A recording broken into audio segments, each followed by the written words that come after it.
My name is Aviva Hollander. I am a peer mobile learning tutor at the AT Center at PAL, and today I'm going to give a pretty in-depth tutorial on Kurzweil. So Kurzweil is a text-to-speech processing. It can also be used for exams. It's a really great web browser. So the first thing you're going to need to do is make sure you have a Kurzweil account. If you're not sure if you have a Kurzweil account, you can always reach out to the AT Center at PAL. And if you don't have an account, you can get an account through us. And then once that happens, you'll be prompted by an email from Kurzweil to log in with a password that it gives you, set up a password and your account. And then once you've done that, you can look it up. And once you've looked up Kurzweil, if you already have an account, you can just Google it and log in.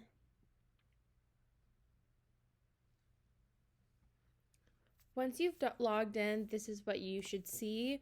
A really interesting thing about Kurzweil is it has a lot of templates. So on the left side over here, you'll see all these different folders, and the very bottom one says templates. And they're really helpful for brainstorming, and they can help plan annotated bibliographies, essays, cover letters, lab reports. They have all these different templates that students can use. So I'll open one up just for an example. Let's do oral presentation. And then this is what the template looks like. So as you can see, it says, who's your audience? What's the purpose? And it goes through the steps of creating an oral presentation or speech, and you just go in and fill it out. And it can really help with mind mapping and kind of planning out how you're going to give your speech and points, conclusion, all those types of things. And you can just double click and edit them as you wish. So now I'm going to go back to the front page. And one of the great things about Kurzweil is that it can be used for exams. So on the back end, the AT Center coordinator can input an exam and have Kurzweil read it out loud, and then take it away once you are done with the exam. So for an example, let's just look at, so this was just an essay that I wrote. It's just a sample of something.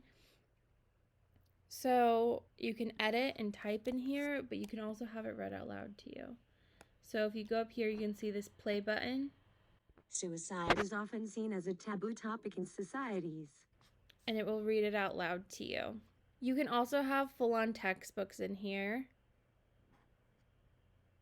So if you have alternative text, you can ask that the alternative text is put in Kurzweil. And then once the book is uploaded to Kurzweil, you can then read it and use it within Kurzweil. So I'm just gonna find a random page.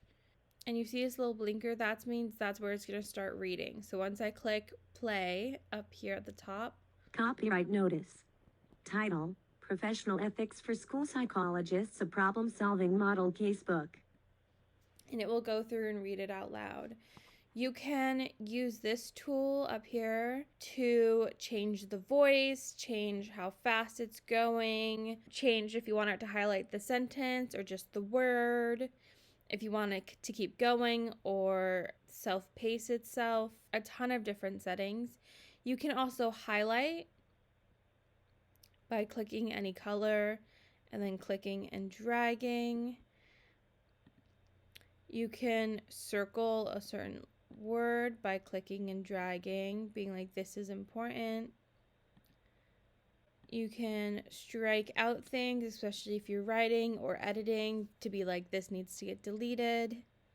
Lots of different options. And of course you have the eraser tool if you mishighlight or underline something that you don't want to. You can also use sticky notes. So if you want to add a thought you were having while you were reading or anything like that, you can add it here or there. You can also take those away. And you want to make sure you always go back to the finger points, or otherwise you'll just continue to make notes. You can have it change to dark mode if you're reading at night. You can change the background and all the lettering. There's lots of different settings you can have on here. So Kurzweil can be really great and helpful for reading out loud. I personally use it the most for exams, but you can use it for whatever works best for you.